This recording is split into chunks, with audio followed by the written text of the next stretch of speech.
ایک دفعہ آپ غزوہ سے واپس تشریف لا رہے تھے تو دو چیزیں اپنے گھر کے اندر دیکھی، فاطمہ کے گھر میں دیکھی۔ ایک دیکھا کہ آپ نے ایک پردہ لٹکایا ہوا ہے، ریشمی پردہ دروازے کے اوپر آپ ہی کے استقبال کے لیے، اور ایک آپ نے چاندی کا کنگن پہنایا تھا حضرت حسن رضی اللہ تعالیٰ عنہ کے ہاتھ کے اندر۔ رسول اللہ گھر کے اندر تشریف لائے اور یہ دونوں چیزیں دیکھی تو خاموشی سے پلٹ کر واپس تشریف لے گئے۔ فاطمہ زہرا سمجھ گئی کہ رسول اللہ صلی اللہ علیہ وسلم کو یہ ریشمی پردہ پسند نہیں آیا اور شاید حسن کی کلائی کے اندر پڑا ہوا یہ کنگن پسند نہیں آیا۔ فوراً دونوں چیزیں اتاری اور رسول اللہ کی خدمت میں بھیجی گیا، رسول اللہ کے رستے میں صدقہ۔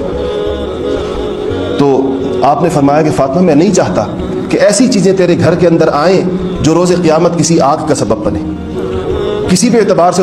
حالانکہ کیا ایک گھر کے اندر لٹکا ہوا پردہ اور سونے کا کنگن آج کی قیمت کے اعتبار سے آپ دیکھیں تو کیا چیزیں، دنیا سے دور رکھا اپنی اولاد کو اور آخرت کی چیزوں کو آپ کے سامنے رکھا کہ آخرت ان کے سامنے ایسی رہے کہ جن لوگوں کی ان کی آغوش میں جن لوگوں نے پلنا تھا، جن کی تربیت ہونی تھی، ان کے لیے ایسی ہی ماں چاہیے تھی۔ اور رسول اللہ صلی اللہ علیہ وسلم کا اپنا گھرانہ پوری دنیا کے لیے ایک نمونہ بننا تھا، تو اس کے لیے ایسے ہی اخلاق چاہیے تھے، ایسے ہی کردار چاہیے تھے۔ اللہ جل شانہ نے ان کو گویا جیسے چن لیا ہو کسی کے لیے۔ ایک چیز اور مورخین نے لکھی ہے کہ رسول اللہ صلی اللہ علیہ وسلم نے ایک دفعہ ایک شخص آیا اور آپ سے کہا، اس نے فریاد کی کہ کہا یا رسول اللہ مجھ سے زیادہ اپنے قبیلے کا نام لیا کہ میرے گھر کے اندر مجھ سے زیادہ میرے قبیلے کے اندر غریب کوئی نہیں ہے۔ تو آپ نے صحابہ سے پوچھا کہ کون ہے جو اس کو کچھ عطا کرے، جو اس کو کچھ دے؟ اس کے پاس کچھ بھی نہیں تھا، کہتے ہیں اس کا سر بھی ننگا تھا اور جسم پہ کپڑے بھی ناکافی تھے۔ تو ایک صحابی اٹھے، انہوں نے اپنی چادر اس کے اوپر اس کو دے دی۔ کہتے ہیں کہ ایک اور صحابی اٹھے، انہوں نے اس کے سر کے اوپر اپنا عمامہ رکھ دیا، اس کا آپ نے کہا اس کے سر کو کون ڈھانکے گا؟ ان کا سر ڈھانک دیا۔ پھر آپ نے پوچھا کہ اب اس کو کھلائے گا کون؟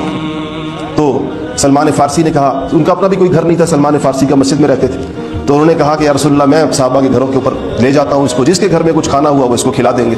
تو کہتے ہیں مختلف گھروں سے ہوتے ہوئے اس دن قدرت اتفاق کی بات تھی، عسرت کا زمانہ تھا کہ جن گھروں سے وہ گھومے کسی گھر کے اندر بھی کچھ نہیں تھا۔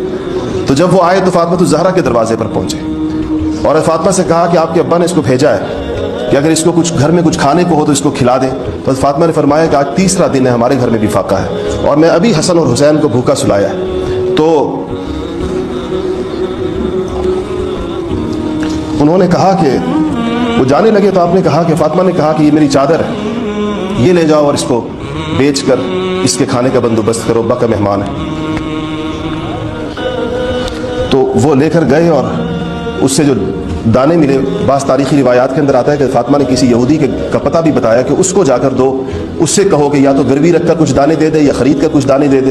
تو اس نے کچھ دانے دیے تو وہ لے کر سلمان فارسی آئے کہ چونکہ آپ کے گھر میں بھی فاقہ ہے تو کچھ اپنے گھر میں رکھ لیں، کچھ اس کو دے دیں۔ تو آپ نے فرمایا کہ ہم جب کوئی چیز اللہ کے لیے نکال دیں تو پھر اس میں سے اپنے گھر کا حصہ نہیں رکھا کرتے، اور یہ کہہ کر وہ سارا کا سارا اسی مسکین کے حوالے کیا۔